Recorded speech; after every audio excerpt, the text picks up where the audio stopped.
জাতীয় সংসদের chief whip Nurul Islam মনি জানিয়েছেন, তেল মজুতদার ও কৃত্রিম সংকটকারীদের বিরুদ্ধে কঠোর ব্যবস্থার নির্দেশ দিয়েছেন প্রধানমন্ত্রী তারেক রহমান।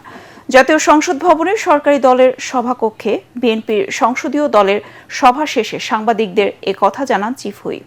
তিনি বলেন, দেশে তেলের সরবরাহ সংকট নেই। যারা তেল মজুত করে ও কৃত্রিম সংকট সৃষ্টির চেষ্টা করবে তাদের বিরুদ্ধে কঠোর ব্যবস্থা নেওয়া হবে। এছাড়া সড়কে বিশৃঙ্খলা এড়াতে প্রয়োজনীয় ব্যবস্থা নেওয়ার নির্দেশ দিয়েছেন প্রধানমন্ত্রী। নুরুল ইসলাম মনি বলেন, দলীয় সভায় সরকারের কার্যক্রম নিয়ে প্রতি মাসে এমপিদের ব্রিফ করার সিদ্ধান্ত নেওয়া হয়েছে। আগামীকাল দুপুর 1:30টায় আবারও বসবে সংসদীয় দলের সভা। ইয়াসিন রানার রিপোর্ট।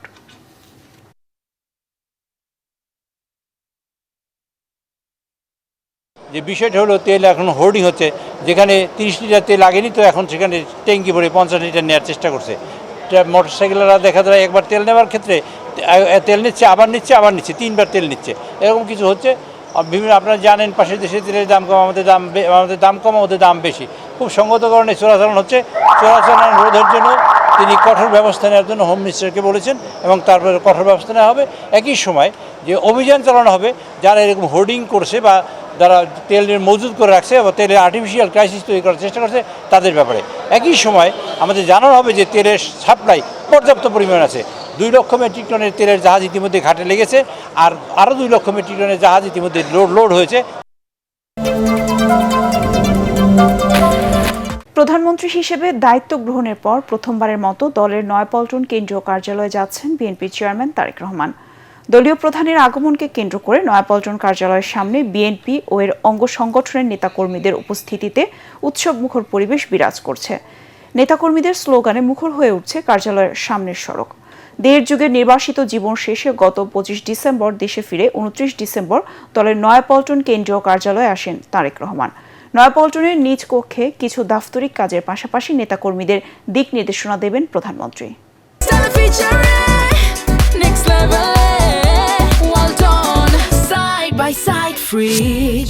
ঈদের ছুটির পর আবারও সংকটে পড়েছে দেশের জ্বালানি সরবরাহ ব্যবস্থা। বেশিরভাগ সময় বন্ধ থাকছে ফিলিং স্টেশনগুলো। যে কয়েকটি খোলা আছে সেখানে হুমড়ি খেয়ে পড়ছেন গ্রাহকরা। এদিকে তেলের সরবরাহ তদারকিতে সকল জেলায় ভিজিলেন্স টিম গঠন এবং অবৈধ মজুত বন্ধে তথ্য প্রদানকারীদের জন্য পুরস্কার ঘোষণা করেছে বিদ্যুৎ ও জ্বালানি মন্ত্রণালয়। তেল সরবরাহ বিক্রিতে অস্থিরতা নিয়ন্ত্রণে প্রতিটি ফিলিং স্টেশনে একজন করে সরকারি ট্যাগ অফিসার ও 19টি ডিপোতে বিজিবি মোতায়েনের নির্দেশ দিয়েছে স্বরাষ্ট্র মন্ত্রণালয়। বিস্তারিত জানাচ্ছেন তৌহিদুর রহমান নিশান। মধ্যপ্রাচ্য সংঘাতের আশঙ্কা যত বাড়ছে, ফিলিং স্টেশনের সামনে গ্রাহকদের অপেক্ষাও ততই বাড়ছে। রাজধানীতে বন্ধ বেশিরভাগ পাম্প। হাতে গোনা যে কয়েকটি খোলা আছে সেখানেও ডিপো থেকে তেলের গাড়ি আসতে দুপুর গড়িয়েছে। আমি 6:40 এসে এখানে দাঁড়ায় শুনতেছি যে তেল নাই। তেল কখন দেবে? তেল 2টার পরে থেকে দেবে। রাইতের কয়টা বাজে আইছি আপনি জানেন? 5 ঘন্টা হয়ে গেছে আর কি। কোনো তেল আইব, পরে তেল দিব। তাহলে বসে আছি, আল্লাহ কোন সময় দেয় আল্লাহ জানে। তেল কেনার এই ভোগান্তিতে ক্ষুব্ধ গ্রাহকেরা। তারা বলছেন, অবৈধ মজুতকারী সিন্ডিকেট না ভাঙলে কমবে না এই দুর্ভোগ। 4 ঘন্টা সিরিয়ালে থাকার পরে 4 ঘন্টা পরে জানতে পারতেছি তেল নাই। এখন শুনতে পাচ্ছি যে 2টার সময় তেল দিবে, অর্থাৎ 8 ঘন্টা পরে আমি তেল পাবো। কোনো পাম্পে ভ্রাম্যমাণ আদালত যারা ম্যাজিস্ট্রেট আছে তারা চেক করতেছে না, পাম্পওয়ালারা সিন্ডিকেট করতেছে, তেল রাখেই বলে বন্ধ করে দেয়। এরা তেল মজুত করতে আছে, মন্ত্রীর কথা তো কোনো ঠিক নাই, এক এক সময় এক এক বক্তব্য।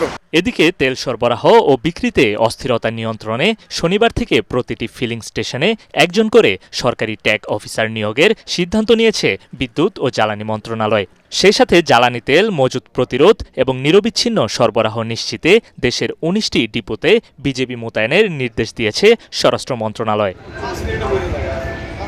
আগামী মাসে সমুদ্রপথে 14টি জ্বালানি তেলের জাহাজ আসার কথা রয়েছে। এর মধ্যে 25,000 টন অকটেন, 1 লাখ টন অপরিশোধিত তেল ও 3 লাখ টন ডিজেল আসতে পারে। নতুন পোশাক নিয়ে পুলিশের মধ্যে অসন্তোষ রয়েছে বলে জানিয়েছেন স্বরাষ্ট্রমন্ত্রী সালাউদ্দিন আহমেদ। তাই আগের ঐতিহ্যবাহী যে কোনো একটি পোশাকে ফিরে আনা হবে। রাজশাহীর সারদায় বাংলাদেশ পুলিশ একাডেমিতে তিনি কথা বলেন। পুলিশ বাহিনীকে রাজনৈতিক হস্তক্ষেপ মুক্ত রাখতে পুলিশ সংস্কার কমিশন গঠন করা হয়েছে। অচিরেই এর সুফল পাওয়া যাবে বলে আশা করেন স্বরাষ্ট্রমন্ত্রী। রাজশাহী প্রতিনিধি সুজাউদ্দিন ছোটনকে সাথে নিয়ে রিপোর্ট করছেন ঐশী গোস্বামী প্রমা। রাজশাহীর সারদা পুলিশ একাডেমিতে ৪৩তম বিসিএস পুলিশ ক্যাডারের শিক্ষানবিশ সহকারী পুলিশ সুপারদের প্রশিক্ষণ সমাপনী কুচকাওয়াজ অনুষ্ঠানে যোগ দেন স্বরাষ্ট্রমন্ত্রী সালাউদ্দিন আহমদ। ৪৩তম বিসিএস পুলিশ ব্যাচের ১ বছর মেয়াদী মৌলিক প্রশিক্ষণ সমাপনী কুচকাওয়াজে এবার মোট ৭২ জন এএসপি তাদের প্রশিক্ষণ শেষ করে চাকরিতে যোগ দিচ্ছেন। স্বরাষ্ট্রমন্ত্রী সালাউদ্দিন আহমদ বলেন, স্বাধীন ও শক্তিশালী পুলিশ সংস্কার কমিশন গড়ে তুলতে কাজ করছে সরকার। পুলিশ বাহিনীকে রাজনৈতিক হস্তক্ষেপ থেকে মুক্ত রাখাই এই সংস্কার কমিশনের উদ্দেশ্য বলে জানান তিনি। বর্তমান সরকার বিশ্বাস করে পুলিশ কোনো বিশেষ দলের বা গোষ্ঠীর লাঠিয়াল বাহিনী নয়, বরং পুলিশ হবে জনগণের কৃত্রিম বন্ধু। আমাদের নির্বাচনী ইশতেহারে আমরা দ্ব্যর্থহীনভাবে ঘোষণা করেছি জননিরাপত্তা নিশ্চিত করা এবং পুলিশ বাহিনীকে দলীয় প্রভাবমুক্ত করে একটি আধুনিক, সেবাধর্মী ও মানবিক সংস্থায় রূপান্তর করাই আমাদের মূল লক্ষ্য।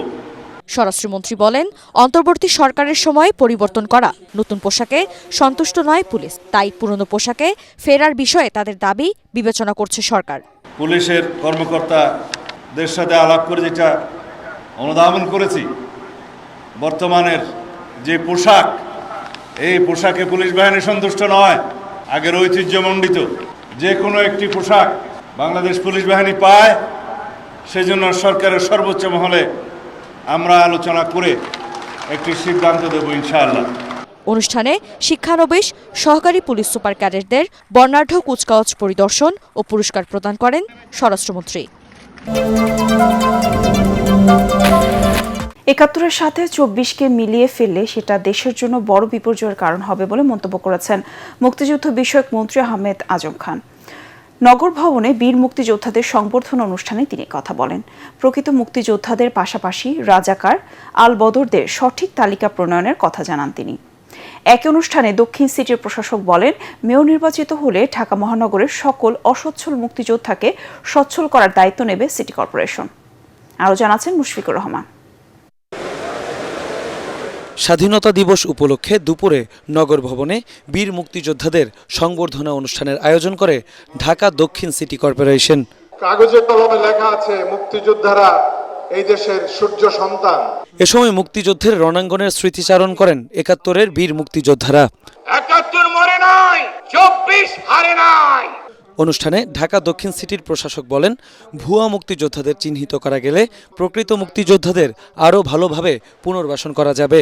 মুক্তিযোদ্ধা যারা আছেন সকলকে পরিবহনের সুযোগ সুবিধা তাদেরকে দিতে হবে, অসুস্থ হলে চিকিৎসার সুযোগ সুবিধা দিতে হবে, একদম ফ্রি চিকিৎসা দিতে হবে, কোনো পয়সা টয়সা নাই। পঙ্গু মুক্তিযোদ্ধা যারা, তাদের ভাতা আরো বাড়িয়ে দিতে হবে।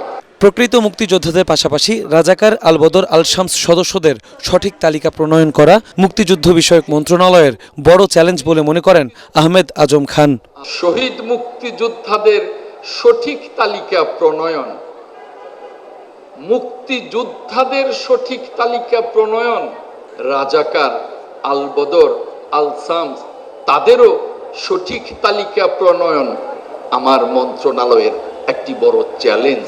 আমি এই চ্যালেঞ্জকে গ্রহণ করে আমার মাননীয় প্রধানমন্ত্রীর পরামর্শ ক্রমে মহান সংসদের মাধ্যমে জাতীয় ঐক্য তৈরি করে এই চ্যালেঞ্জের মোকাবেলা করে সঠিক তালিকা জাতির সামনে প্রকাশ করব ইনশাআল্লাহ।